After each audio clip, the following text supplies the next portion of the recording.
Suamiku tidak tahu aku bisa berbicara bahasa Jepang. Apa yang dia katakan tentangku di makan malam? Itu bukan pertanyaan retoris. Itu adalah kalimat pembuka yang berputar di kepalaku malam itu, saat lampu-lampu restoran meredup dan suara alat makan beradu menjadi latar yang rapi untuk penghinaan yang kuketahui sepenuhnya, karena aku mengerti bahasa yang mereka gunakan.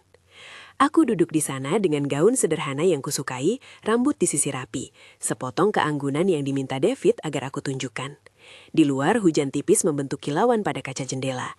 Di dalam ada aroma saus miso dan wangi anggur yang membuat lidahku menegang. Di seberang meja, David tersenyum. Di sampingnya seorang pria berjas dari Jepang berdiri tegap, sopan, menunjukkan haluan bisnis yang berkelas. David berpaling kepadaku, matanya menyingkapkan keangkuhan yang selama ini terasa.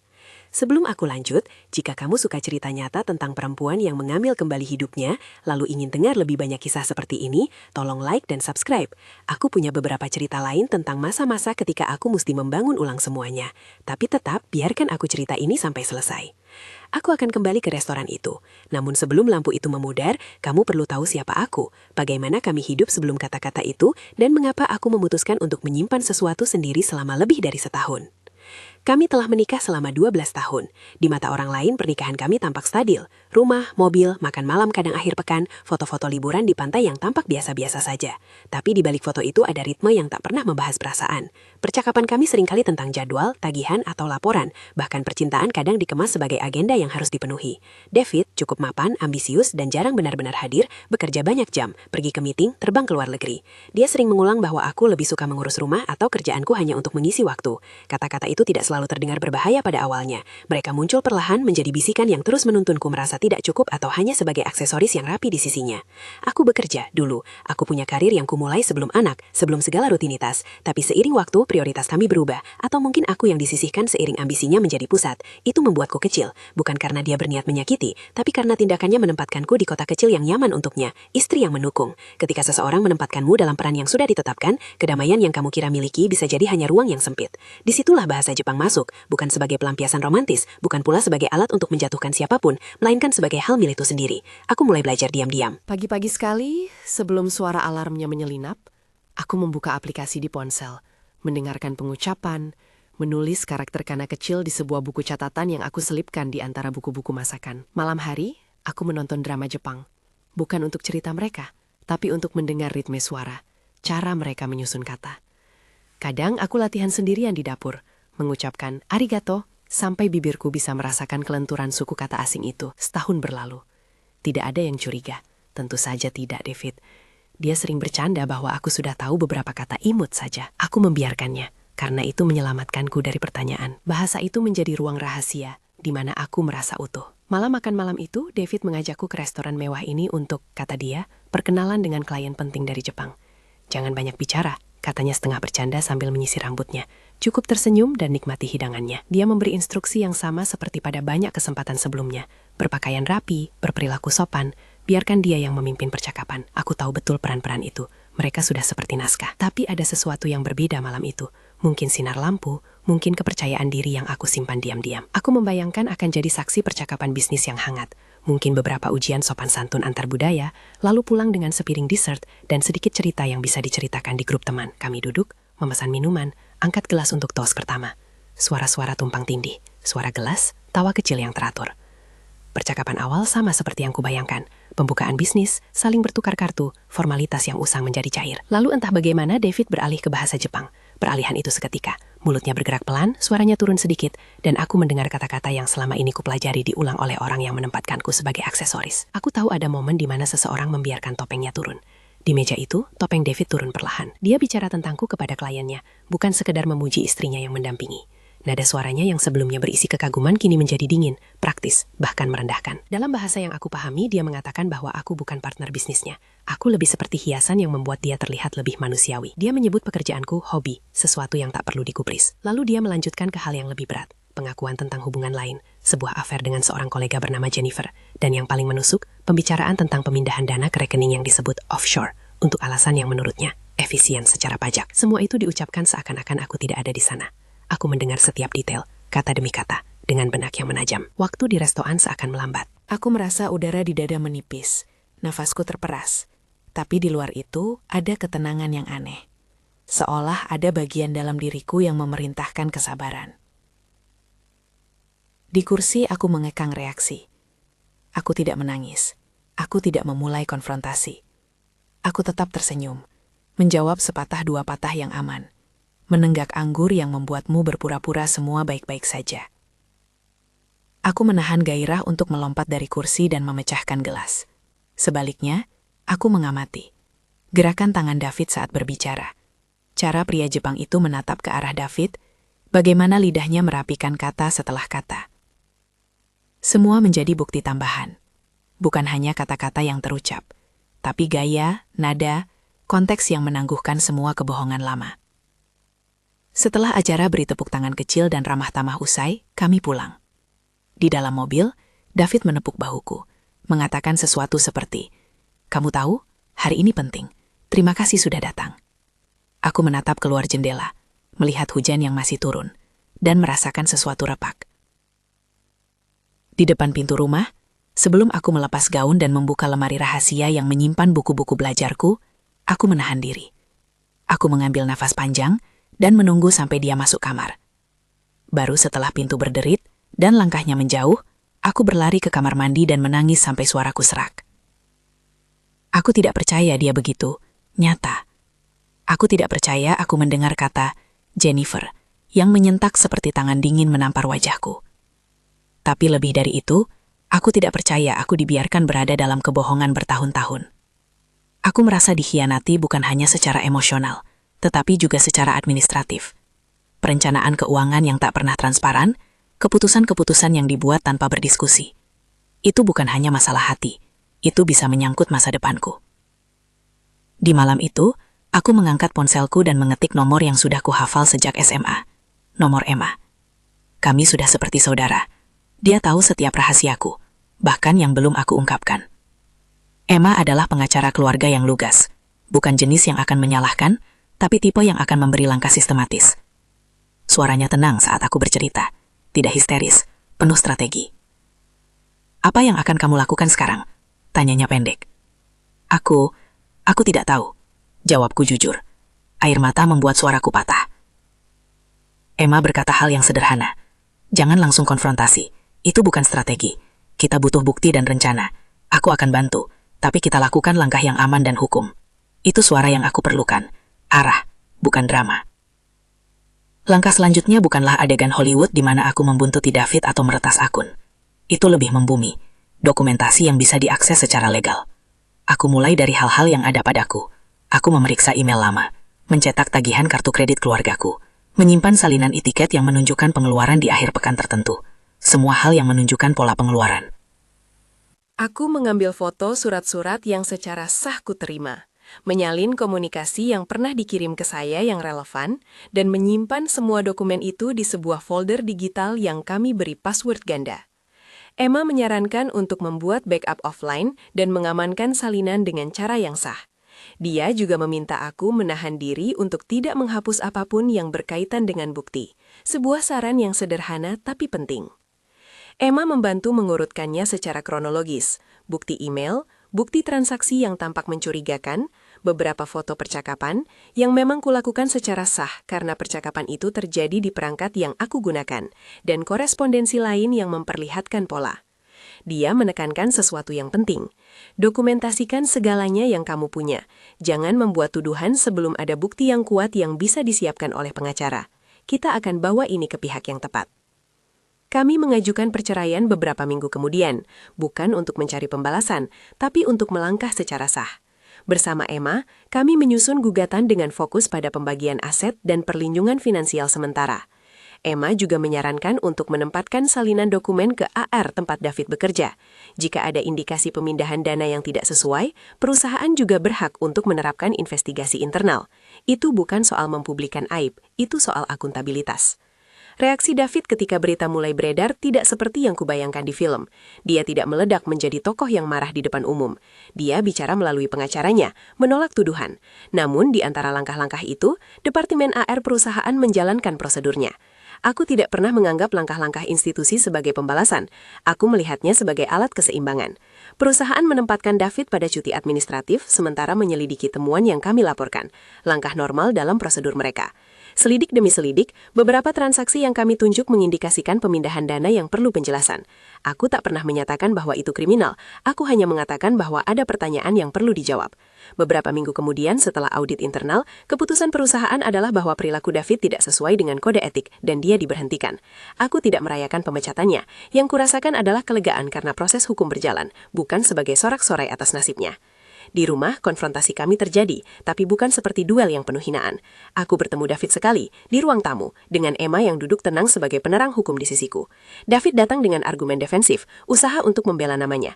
Aku duduk tegap, suaraku rendah tapi jernih ketika aku menyebutkan fakta-fakta yang kami susun. Aku menyampaikan bagaimana kata-katanya malam itu di restoran, dan bagaimana itu bukan hanya kata-kata, itu menunjukkan pola yang menjelaskan perasaan yang kurasakan selama bertahun-tahun. Di sana ada amarahnya, ada kebingungan, ada juga sisa-sisa penyangkalan. Dia menuduhku menyusun skenario. Aku mengatakan yang sebenarnya. Aku hanya mendengar apa yang dia katakan sendiri. Kami berdebat mengenai jumlah aset, rumah, rekening investasi, hutang, dan peran masing-masing. Di proses itulah aku mengerti betapa pentingnya sebuah dokumen yang rapi dan bukti yang benar. Tanpa itu, kisah kita bisa saja berubah menjadi siapa yang punya cerita paling meyakinkan. Akhirnya ada penyelesaian yang adil. Yang di tengahnya ada kata adil yang selalu terasa relatif. Aku menerima bagian yang menurut pengacara kami proporsional. Akses ke rumah untuk sementara, dukungan finansial sementara yang kami sepakati sebagai bentuk jembatan sementara, dan pembagian rekening investasi. Aku tidak mengklaim segalanya, bukan itu yang aku cari. Aku hanya ingin memiliki kebebasan untuk menata hidup tanpa ancaman keputusan yang dibuat sepihak.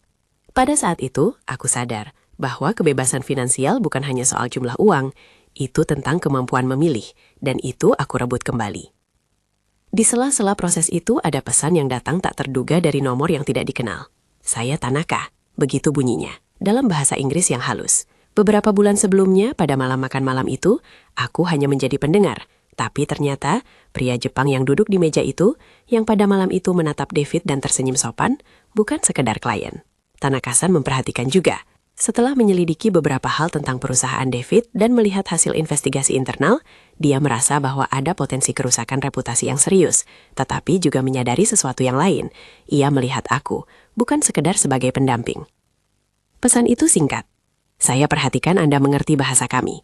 Jika Anda tertarik, kami punya posisi yang membutuhkan kemampuan komunikasi lintas budaya. Kami menghormati integritas. Aku menatap layar ponsel berkali-kali. Ada momen ketidakpercayaan. Apakah ini jebakan lain? Tapi kabar itu membuka sesuatu yang tak kupikirkan sebelumnya. Selama ini aku menaruh harga diriku pada identitas yang David tentukan. Sekarang seseorang dari luar, dari budaya yang kusingkap pelan-pelan, menawarkan pengakuan pada kemampuan yang selama ini kusimpan. Aku bertemu Tanaka beberapa minggu kemudian, kali ini dalam suasana yang benar-benar profesional. Percakapannya berlangsung setengah dalam bahasa Jepang, setengah dalam bahasa Inggris. Hal yang paling menantang bagiku adalah menjawab telepon pertama kali dalam bahasa Jepang. Itu adalah momen pengakuan diri. Suara yang selama ini kusimpan kini mendapat ruang publik. Pekerjaan yang ditawarkan bukan sekedar jabatan. Itu adalah peran sebagai penghubung komunikasi antara kantor cabang mereka di AS dan kantor pusat di Jepang. Posisi yang menuntut empati lintas budaya, ketepatan bahasa, dan kepekaan akan nuansa. Aku menerima. Bukan karena aku ingin membuktikan sesuatu kepada David, melainkan karena aku ingin membeli diri kesempatan untuk berkembang. Pekerjaan itu hadir pada saat aku paling rentan, tetapi juga saat aku paling berani mengambil kembali hal-hal yang dulu kusebut remeh.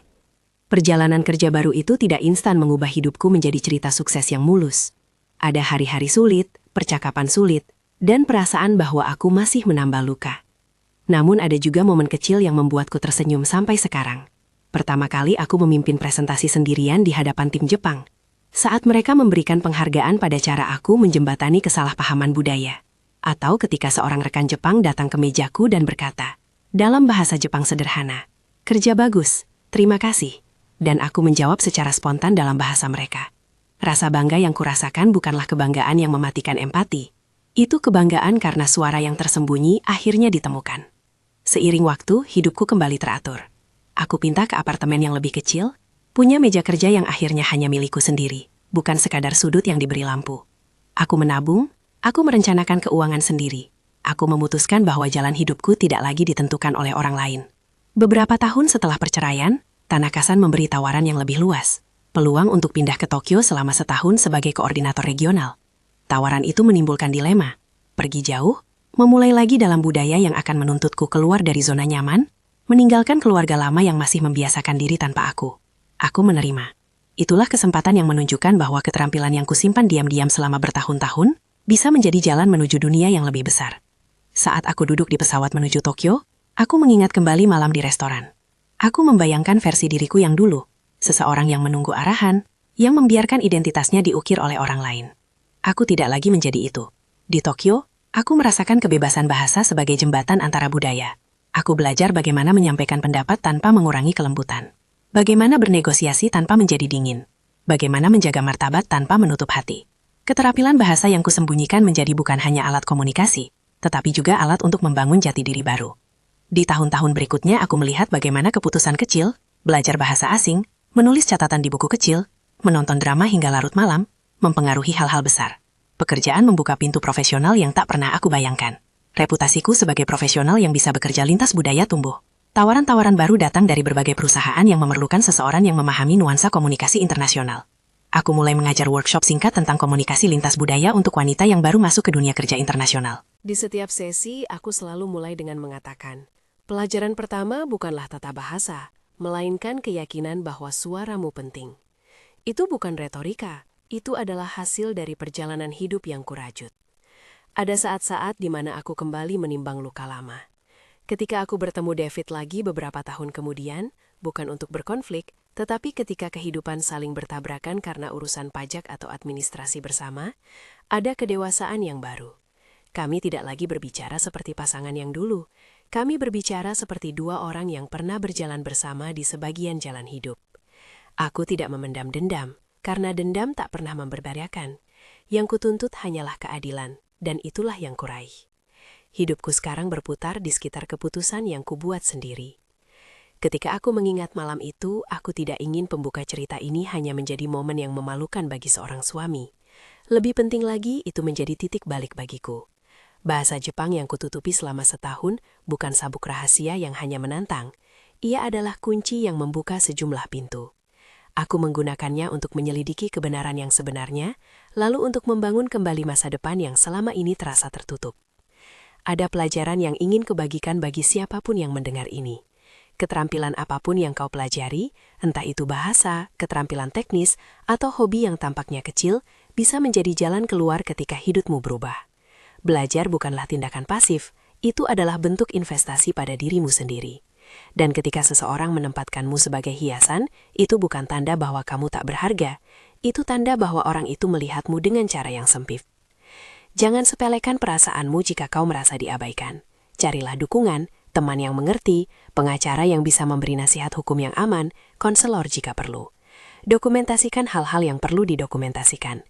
Tapi lebih dari itu, pelajari sesuatu untuk dirimu sendiri, bukan untuk membalas, melainkan untuk memberikan opsi. Pilih untuk mempersiapkan hidupmu agar tidak tergantung sepenuhnya pada orang lain.